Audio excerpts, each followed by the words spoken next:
বন্ধুরা, আমি আজকে আলোচনা করব পশ্চিমবঙ্গে 100 দিনের কাজ অর্থাৎ এমজিএনআরজিএস থেকে ভিবিজি রামজিতে কিন্তু কনভার্সন শুরু হয়ে গিয়েছে অলরেডি।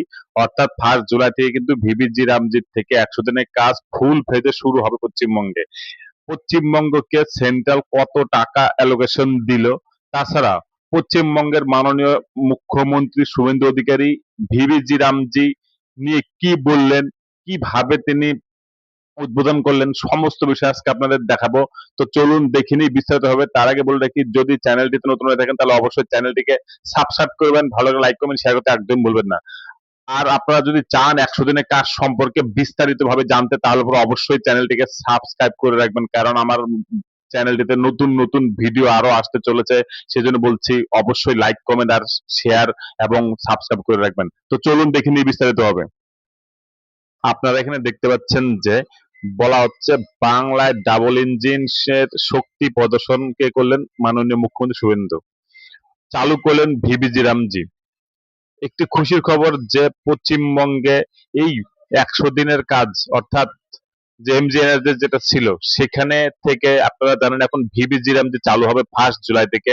সেই ভিবিজি রামজিতে এবার কিন্তু 8,500 কোটি টাকা বরাদ্দ করলো কেন্দ্র সরকার। বুঝতে পারছেন, এটা কিন্তু 5 বছর পর পশ্চিমবঙ্গের জন্য একটি খুবই সুসংবাদ, কারণ দীর্ঘ 5 বছর থেকে পশ্চিমবঙ্গে কোন রকম কাজ হচ্ছিল না।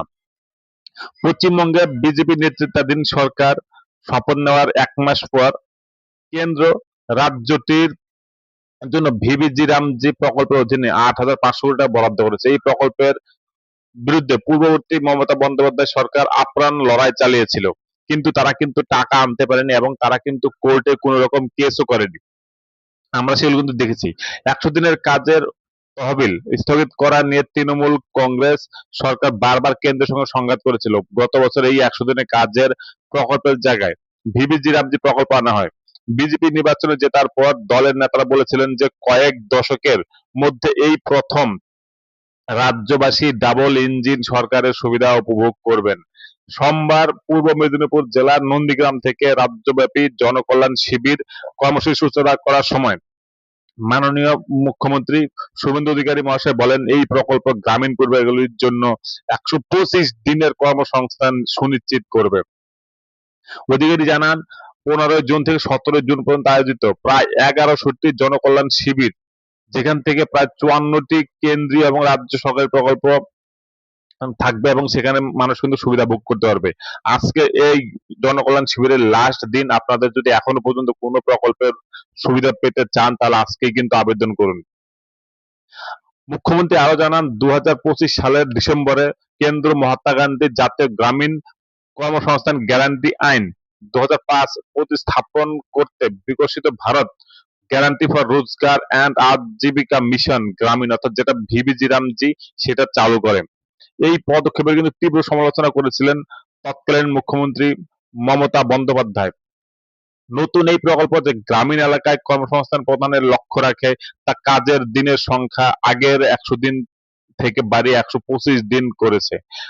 এটা খুশির খবর যে 8,500 কোটি টাকা সেন্ট্রাল বরাদ্দ করেছে, অর্থাৎ ভিবিজি রামজিতে নতুন গাইডলাইন এসেছে যে সেন্ট্রাল 60% টাকা দেবে এবং রাজ্য 40% টাকা দেবে। এবার যদি আমরা সেই টাকার ক্যালকুলেশন করি তাহলে পরে কিন্তু রাজ্যের মোটামুটি 3,400 কোটি টাকা বরাদ্দ হওয়ার কথা 100 দিনের কাজে। অর্থাৎ রাজ্য কিন্তু দুইজনই কিন্তু টাকা বরাদ্দ করবেন।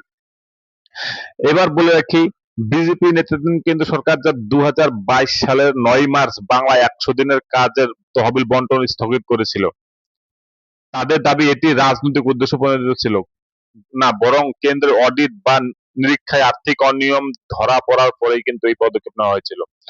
দলের মতে 2019 থেকে 2021 সালের মধ্যে পরিচালিত অডিট তৃণমূল সরকারের পক্ষ থেকে 537.05 লক্ষ টাকা পর্যন্ত তহবিল তছরূপের প্রমাণ মিলেছে বলা হয়েছে।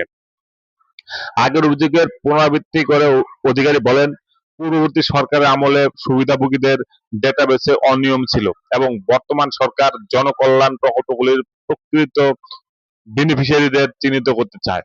আমরা চাই সুবিধা যেন প্রকৃত সুবিধাভোগীদের কাছে পৌঁছায়। অর্থাৎ পশ্চিমবঙ্গবাসীর জন্য কিন্তু খুবই সুখবর। আপনারা যদি এখনো পর্যন্ত ইকেওয়াইসি করে না থাকেন বা যদি কোনো প্রকল্পে আবেদন করতে না থাকেন, তাহলে অবশ্যই জনকল্যাণ শিবিরে আজকেই লাস্ট দিন আবেদন করে নিন।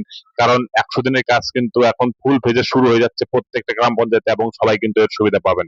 ধন্যবাদ বন্ধুরা ভিডিওটি দেখার জন্য। পরবর্তীতে আরো এরকম